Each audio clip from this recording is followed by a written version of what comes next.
The first year of retirement is often ruined by falling for these myths I'll share with you. Because over the past 25 years, I've helped hundreds of people transition successfully to and through retirement, and I've seen the same surprises catch people off guard time and time again. I'll share some real stories and feedback from retirees about their first year of retirement, the myths they believed, and I'll reveal how we work to overcome these challenges so you can enjoy the retirement you dream of. Let's start with the myth that living on a fixed income will be simple. After all, you've planned, you've saved, and now you just need to live off what you've built, right? But here's the catch. When that steady paycheck disappears, your cash flow can suddenly feel a lot more finite. You're no longer seeing deposits come in every 2 weeks to replenish your spending. You can't just earn more income. And that can create anxiety, even if you've saved enough. That mental shift from saver to spender is often a struggle, and it can feel overwhelming to draw from your savings even when it's part of the plan. We recently started advising a couple that had been retired for a year. They'd realized their anxiety about spending was taking the joy out of their retirement. They were so focused on not running out of money that they were avoiding even reasonable purchases. But here's what we worked on with them to give them confidence. It started with listing all their direct income sources like Social Security and the small pension they had. So they knew exactly what was coming in every month at that point. And we also noted how we should expect these sources to keep up with that cost of living. That way there would be no surprises. Next, we helped them set up a system to pay themselves from their investment portfolio, just like a paycheck. This eliminated the feeling that their savings was an open piggy bank. Third, we set up a priority schedule for which accounts to draw from first so they could put more in their pocket and less to taxes. More on maximizing your tax efficiency in just a bit. And here's how we tied it all together, because in good economic times, they knew they would be fine, but they were more worried about that big stock market drop and the next recession. So we set up an income plan with risk-based guardrails. This means using real numbers to tell them when they can give themselves a raise and when they might need to tighten the belt a bit. They're realistic people, and they're fine with making adjustments. But previously, the uncertainty of it all scared them into not spending. Now they have a plan that guides those decisions and frees them up to wisely spend. When I asked retirees what surprised them most about the first year of retirement, the overwhelming number of responses I received are maybe not what you would think. Myth number 2 is that having more free time in retirement automatically means more freedom and fulfillment. After all, no more work, no more deadlines, shouldn't that be freeing? But the shift in time and routine seemed to leave them feeling aimless or even isolated at the very least in some sense. And social connections just often seem to disappear overnight. So why would they respond this way? Because so much of retirement planning is really focused on the money. And saving enough money to retire is this huge endeavor. But getting to retirement can create this honeymoon phase, allowing you to vacation and play. But there comes that moment of what now? And without a clear plan for how to spend your time, retirees often admit to falling into unhealthy habits like excessive TV watching, overspending, or, and this is probably the most subtle, filling their days with activities that don't really align with their priorities. We worked with one retiree who found herself overwhelmed by the lack of structure in her day-to-day life. She started taking on random commitments, but they left her feeling kind of unfulfilled and actually busier than ever. Here's how we helped her regain control of her time. First, we encouraged her to reflect on what truly mattered to her: family, health, personal growth.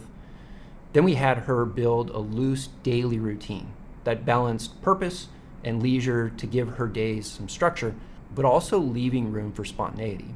And since work had been her main social outlet, at least in terms of quantity of time, we encouraged her to explore new communities. This can mean for you diving deeper into things you're already involved in or finding new interest groups.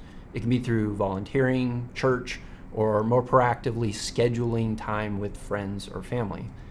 One of my clients said they intentionally spend time with people of different ages and all walks of life to stay sharp and keep it interesting. I think that's a good idea. Myth number 3 I often hear is that your taxes will automatically go down in retirement. And here's the thing that may be partially true, but it's not what you think. Taxes often do drop in that first year of retirement, but that's where the subtle mistake lies. Let me explain. So here's a common scenario. In the first year of retirement, many people withdraw from their brokerage account to cover living expenses because it's simple and it's tax efficient. Well, this creates what we call a tax valley, years of very low taxes early in retirement. It sounds great, right? The problem is that leaving your tax-deferred IRA untouched allows the balance to grow unchecked. When you hit those required minimum distributions or RMDs in your 70s, you're suddenly hit with a tax bomb that can push you into a much higher tax bracket. That can leave you with significantly larger tax bill over your lifetime.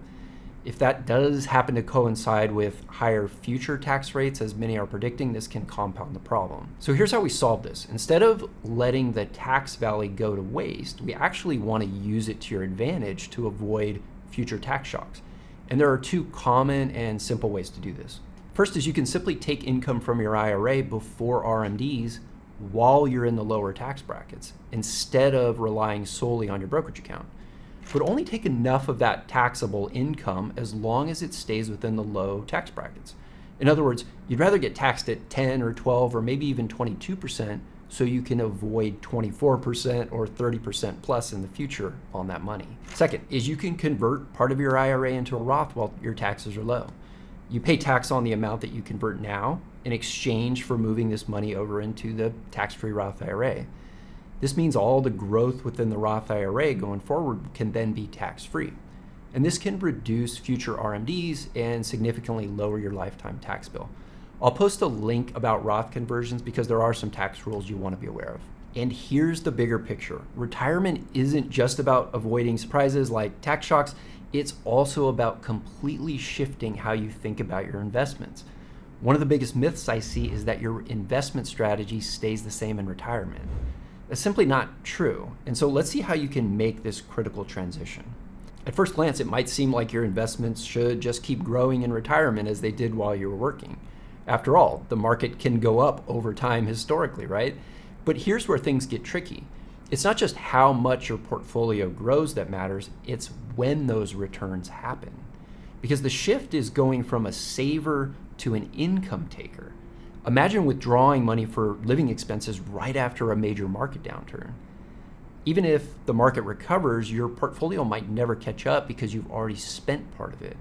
This hidden risk can derail quietly your retirement plans and leave you running out of money far earlier than you expected. Let me show you an example. When you're young and working and investing, people often think they need to time their investments perfectly.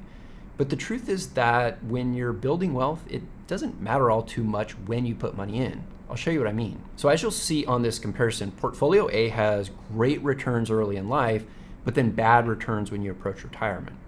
Portfolio C, on the other hand, has bad returns early in life, but then good returns when you approach retirement. Then there's Portfolio B, which has the exact same return of 7% every year.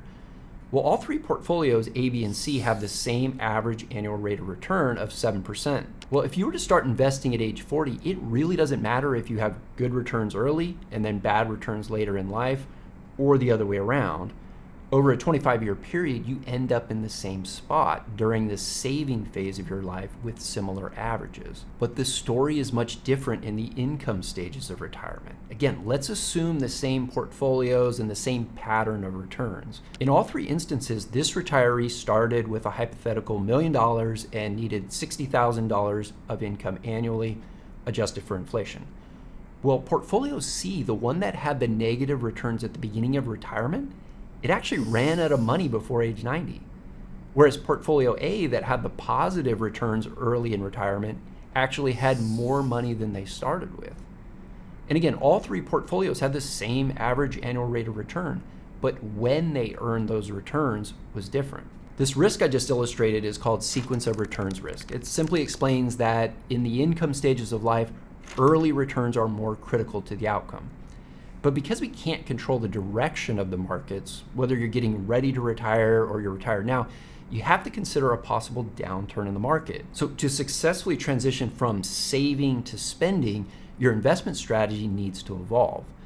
And many retirees I see rely on age and risk preference, or they simply default to the traditional 60-40 allocation, thinking that's all they need. But they're missing something significant, which is aligning a conservative pool of investments with how many years of income they want set aside in these more conservative asset classes, typically bonds and cash. Let me show you how we guard against sequence of returns risk. First is determine how many years of income you want in cash and bonds. Usually enough to cover 3 to 7 years of living expenses, but you can tailor it if you're more conservative or if you're more growth minded. The conservative portion acts as a buffer during stock market downturns. It can guard against being forced to sell stocks at a loss before they have time to recover. Next, and this circles back to what we talked about in the first myth about how to best set up your income. We set clear withdrawal limits tied to portfolio performance. This prevents over withdrawing during market dips and allows flexibility when investment returns are strong. Third, we take inventory of income streams, Social Security, pensions, real estate income, so we know what's coming in and we're not overly reliant on any one source. Finally, by keeping a war chest of cash for emergencies, and this is in addition to those bonds and cash for income, this can help you sleep better at night when adversity strikes. Getting the allocation wrong can mean you're either overly aggressive and suffer when the market takes a downturn, or the other side is being overly conservative and not getting the long-term returns you may need to outpace inflation and sustain your income over the long term. Now, we focused on the first year in retirement, but the most critical time to plan and set yourself up well for that first year is the 5 years prior to retirement. This can even be a time to double your retirement savings, which is what I share in this video up here, or you can find a link in the description. And if you'd like to talk to me and my team of CFPs about how we can help develop and monitor a retirement plan with you, you can schedule a call to see if we can help by simply clicking on the link in the description. Thanks for watching.